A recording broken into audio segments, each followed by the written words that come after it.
Greetings and happy Mother's Day.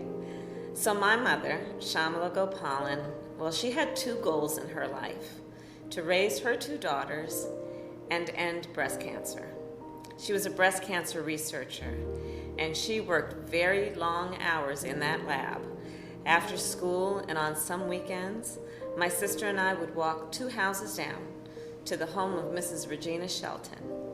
Miss Shelton was a second mother to us, and she was a lifeline for my mother.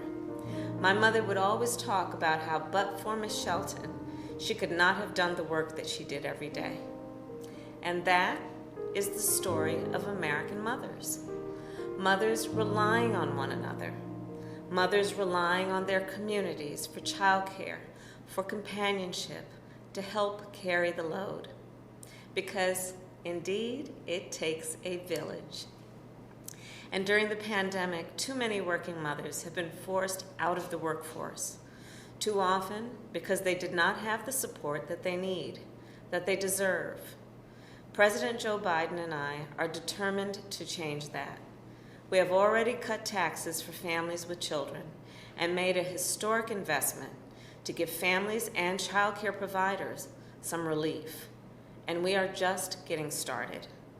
With the American Jobs Plan, we will strengthen our care infrastructure because care is a literal bridge to work for so many mothers. And with the American Families Plan, we will lower the cost of childcare because we believe middle-class families should not have to pay more than 7% of their income on child care. You know, I can still remember my mother sitting at the kitchen table late at night, trying to make it all work. And somehow, she always found a way. This past year, I've met so many mothers like her. In fact, just this last month, I met Melissa Wesby. She tucks her 3 children into bed before they wake up. She leaves for work caring for COVID-19 patients as a nurse in Baltimore. And she talks about her husband and their partnership to make it all work. She loves her job, and she loves her family, and she is a hero. She deserves policies, and her family deserves policies that make it possible for her to work, that give her and her family peace of mind, that lighten their load, just like all mothers do.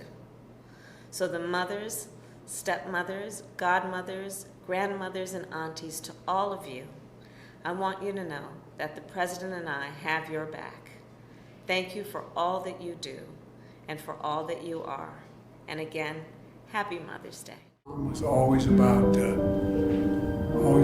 honor, about responsibility. She used to say, you know, Joey, the greatest virtue of all is courage, because without courage you couldn't love with abandon. She'd talk about how that, you know, Joey, bravery resides in every heart, but someday it'll be summoned. Be ready. Every time I look at this picture of my mom, she was, I think, 92 years old, and this was at Grant Park out in Chicago, the night that we were about to be announced as the President and Vice President of the United States. And we're backstage, and they said, now the President and Vice President of the United States of America. And my mom had my hand. She reached out and looked at the look on Brock's face, and she grabbed me and said, come on, honey, it's going to be okay. It's going to be okay. That was my mom. The great benefit I had was all of my children got to know my mom really, really well. And even my grandchildren got to know my mom.